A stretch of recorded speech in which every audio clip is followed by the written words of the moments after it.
Missing your body, missing your eyes, I'm missing the way you look at me. Well, you never love me, you never love me. What do you break my in peace? And I cry for your love, and I'm hearing your voice calling me one more time. I'll never call your phone, baby. Oh, baby. I will never. 네, 안녕하세요. 도사 이승태 TV의 이승태 변호사입니다. 오늘은 진짜 오랜만에 일조권 얘기 좀 드리려고 해요. 일조권이요. 우리가 침해가 되면 뭐 공사 금지도 시키고 공사 중지 가처분도 하고 손해배상도 청구하는데 이거 언제까지 할 수 있냐는 거예요. 내가 그러면 집 지은 지 한 3년? 5년? 10년 지나도 할 수 있나? 그 부분에 대한 그 설명을 좀 드리려고 합니다. 한번 요 내용을 한번 볼까요? 이 앞집이요. 2014년도 12월 30일 날 건축 허가를 받았어요. 근데 이분이 이제 2015년도 3월 10일 날 건물에 착공을 하거든요. 가벽을 살짝 세워놓은 거예요. 왜냐하면 그거는 베란다 확장하겠다고 하는 이제 그 의지의 표현이지. 나중에 사용 승인만 받으면 가벽 세워야지. 가벽 헐어내고 실제 자기네가 이제 그 확장을 할 불법 증축을 해야 되겠다고 생각을 하신 것 같아. 9월 달이 돼서 그 미리 만들어놨던 가벽을 철거를 하고 사용 승인 받고 나서 이제 확장 공사를 한 거예요. 그랬더니 지금 이 분들이 민원을 제기했어. 야, 이거 말도 안 된다. 이거 왜 여기 사용 승인 받자마자 가벽 지금 허물고 불법 증축한다라고 하니까 다시 이분들이 설치를 해요. 그러니까 2018년도에 이 부분들이 이제 가벽 철거 공사를 다시 합니다. 이제 처음에는 이제 준공 때니까 바로 앞에서 문제 삼으니까 가벽 설치했다가 철거하고 새로 불법 증축하려다가 실패했단 말이에요. 3년 뒤에 2018년도 11월이 되니까 이번에 또 철거를 한 거야. 그걸 싹 또 철거하고 이 부분에 대해서 그 19년도 2월에 증축을 또 해. 실제로 이번에는. 그러면서 2019년도 6월 달에 완전히 외벽 공사를 완공하는데 어떤 모양이 됐냐면 처음에 이렇게 돼 있던 부분이에요. 이렇게 돼 있던 그 베란다를 갖다가 나중에 이렇게 만들어 버렸어, 위층을. 그러니까 여기 기역자로 이렇게 계단식으로 돼 있던 데를 원래는 사용승인 이렇게 받아놓고 그 위에요, 그대로 5층, 4층 부분을 이렇게 넓혀놨어요. 여기 보면 약간 색깔이 다르잖아요. 이쪽에다 증축한 거예요. 그러니까 방이 하나가 더 생겼어요. 원래는 여기 보시면 3층에만 방이 있었잖아요. 그 위에는 아무것도 없어야 되는데 3층 위에 4층, 5층 다 방을 낸 거예요. 그러니까 이게 실제로 강남이거든. 이거 방 하나만 내면 몇 억씩 보증금 받을 수 있는 거예요. 그러니까 4층, 5층 확 늘어난 거죠. 그러니까 이분들은 불법으로 증축하는 게 이래서 증축하는 거예요. 이걸 베란다라고 그러거든요. 베란다는 우리 집의 천장, 그 다음에 윗집에는 그 바닥이 되는 부분을 슬라브라고 그러지만 원래는 그게 베란다야. 근데 이 베란다가 아무것도 위에 없어야 되는 거예요. 이렇게. 근데 여기 베란다에다가 이거를 막아버리는 거죠. 그래서 여기서 통으로 증축을 하는 거예요. 그러니까 이 집주인이 앞에 사시는 분이 너무 화가 난 거예요. 왜냐하면 얘를 이렇게 불법으로 증축하면 기본적으로 해가 이렇게 보시면 앞에 거로 보시면 해가 들잖아. 이 계단을 통해서 계단식으로 만들어진 구조를 통해서 해가 드는데 그게 다 막혀요.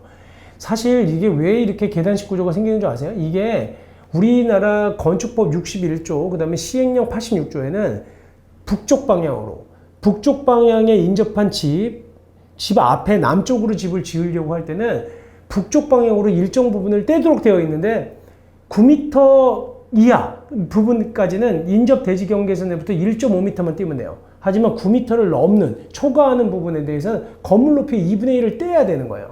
그러다 보니까 밀려가는 거야. 이게 9m가 넘는 부분이기 때문에 1.5m보다 더 후퇴해야 되기 때문에 점점 높아지니까 이렇게 피라미드처럼 계단형이 생기는 거거든요. 이거는 왜 이 법률이 만들어져 있다?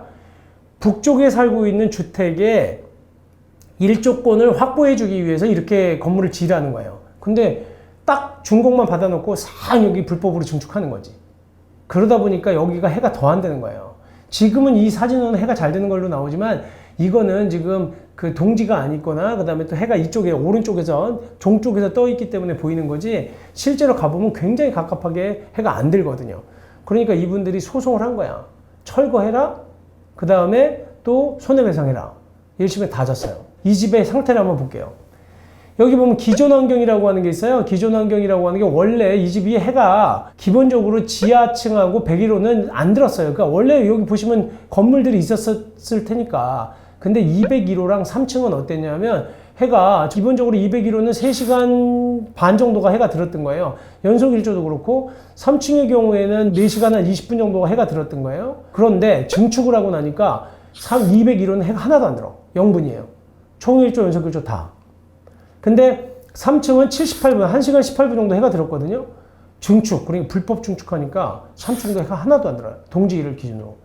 이렇게 침해를 입으면 안 된다는 거거든요. 그래서 제가 우리 사무실에서 제가 일조권 얘기 많이 드렸지만 첫 번째 이런 불법 증축으로 인한 공사를 철거해라 라는 판결을 제가 처음 받았습니다. 2014년도에 서울중앙지방법원에 처음 받고 그 이후에 계속해서 이 증축된 부분을 불법 증축한 부분을 철거하라는 판결을 대법원까지 가서도 지금 제가 한 10개 정도 그렇게 받은 것 같아요. 이 불법 증축한 거 다 모든 걸 다 철거시킬 수는 없어요. 굉장히 까다로워요. 법리가 복잡하고 소송도 하지만 기본적으로는 철거시킬 수 있다는 거거든요.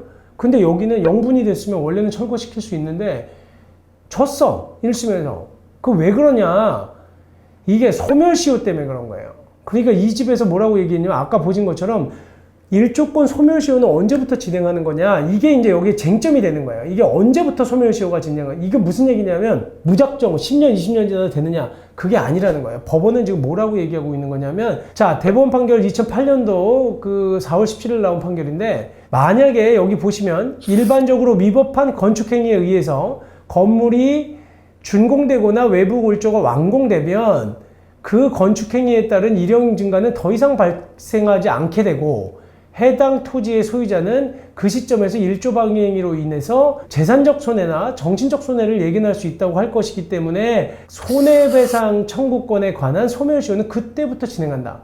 항상 읽어드리지만 어려울 겁니다. 이게 무슨 얘기냐면 건물을 지었어요. 그 행위가 위법한 건축행위라고 돼 있지만 여기 위법하다는 게 불법 건축물만을 얘기하는 건 아니에요. 건물을 지었는데 그게 나한테 위법한 일조 침해를 주는 경우에는 언제부터 내가 손해배상 청구를 할 수 있다는 거냐면 건물의 골조가 완성이 돼서 더 이상 해가 늘어나지 않는 그 시점. 한마디로 골조공사 완공 시점에 그때부터 일조 침해가 발생하기 때문에 그때부터 손해배상 청구할 수 있다. 그리고 그때부터 소멸시효라는 것이 진행된다는 거예요. 다만 이 부분에 대해서 만약에 철거를 시킬 수 있다고 한다면 근데 이건 손해배상 청구권의 경우에는 그때부터 골조 완공 시점부터 진행하는 거예요. 소멸시효가. 하지만 만약에 이 부분이 건물이 계속적으로 있는 바람에 이 부분을 철거시킬 수 있다면 철거를 해야 되는 의무가 있다면 철거하지 않는 이상 계속적으로 그게 그 의무가 매일매일 철거해야 될 의무가 발생하기 때문에 그 소멸시효는 날마다 새롭게 발생한다는 거예요. 그래서 소멸시효 시점이 다르다는 거예요. 아시겠어요? 그러니까 두 가지야. 손해배상을 해줄 의무. 내가 집을 지었어. 집을 지었는데 앞집에 그러니까 북쪽에 있는 집에 해를 가려요. 근데 그게 수인한도 그러니까 한마디로 참을 수 있는 한도를 넘어서는 일조 침해일 경우에는 손해배상을 해줄 의무가 있어요. 돈 물어주라는 거. 그다음에 또 만약에 불법으로 확장을 했으면 이 부분을 철거해야 될 의무가 있어. 근데 이 의무가 있다는 거 한마디로 그 권리를 갖고 있는 사람이 있다는 거잖아요. 그 권리를 행사하지 않으면 이 의무는 나중에 없어져요. 근데 그 행사할 수 있는 권리가 언제부터 진행되느냐? 손해배상 청구권은 골조가 완공된 날로부터 그때부터 진행하는 거고 그리고 또 하나 그 철거 의무는 매일 그 의무가 발생하기 때문에 소멸시효는 매일 다시 연장이 된다는 거예요. 무슨 얘기인지 아시겠죠? 나중에 보시면 이분이 왜 문제가 됐냐? 본래 집이 지어진 게 골조 완공 추정일이 2005년도 8월 19일이에요. 그러면 2005년도 8월 19일 날 골조가 완공됐다면 그때부터 손해배상 청구권이 발생한다는 거예요. 신축 후에 이렇게 0분이 됐으면 그때 손해배상 청구를 할 수 있어. 근데 손해배상 청구의 소멸시효가 그때부터 진행이 되는 거예요. 근데 우리가 말하는 750조 불법행위 소멸시효는 언제부터 진행되느냐? 불법행위가 있음을 안 날로부터 3년, 불법행위가 있은 날로부터 10년간 청구하지 않으면 소멸해. 둘 중에 한 개라도 완성이 돼버리면 소멸하는 거예요. 이 얘기는 뭐야?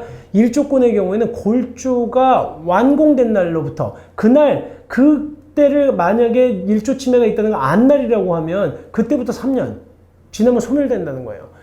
불법행위가 있은 날로부터도 10년 동안 청구할 수 있지만 둘 중에 한 개라도 먼저 도달하면 소멸된다는 거예요, 권리가. 근데 이 집은 건물이 언제 완공됐냐면 2015년도 8월 19일 날 지어졌고 이 집주인들이 여기에 계속 살고 있었으면 적어도 그 해에 손해배상 청구권은 그때부터 진행하기 때문에 안날부터 3년이 지나면 소멸시효가 완성돼서 끝난다는 거예요. 근데 이분이 그래서 진 거예요. 그래 졌어. 그리고 나서 또 하나, 두 번째, 그러면 불법으로 증축한 건 언제 증축했냐? 이 사람이 2019년도 2월에 다시 불법으로 증축했잖아요. 그러니까 우리 사무실에 이 사람이 소송할 때 당시에는 요 시기로부터 3년은 안 지난 거예요.